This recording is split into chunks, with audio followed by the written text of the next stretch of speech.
from Vivian, a hair design. As you see, I have with me today a lovely, nice model from Ireland, Nora. Hi, Nora. Hi. Yes, this is her hair. I will show you. Please look at her hair. She's a little bit sick of this hairstyle. It's too long and she don't like it. She want me to cut her a nice, lovely haircut. So she come to me today and she asked me, just make me nice. We will ask her. So Nora from Ireland, welcome to Vivian Hair Design. What can we do for you, please? I would like a nice cut, nice and short, easy to look after. Okay, love, we will do our best to make all your wishes done. Yes, Right. we will make her a nice, lovely haircut. I'm looking here, maybe we can cut you lovely, nice fringe from short to long, and we will remove all this from here. It's too long now. We will make her a nice, lovely haircut. So, welcome to Vivian Hair Design. We will show you how we're gonna cut Nora hair. Bye-bye now. Bye.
model Nora from Ireland. Yes, Nora? Yeah. Yeah, and this is her result of her hair. I'll show it to you.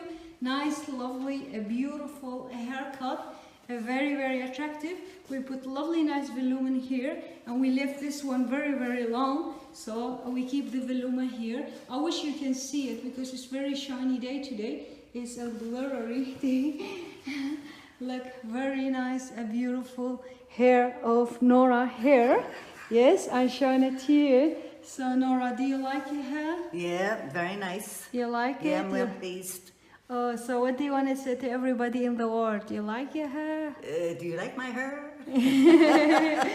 Okay, thank you very much, Nora from Ireland, to visit us here in Vivian Hair Design. We will say bye-bye. Bye. Bye-bye.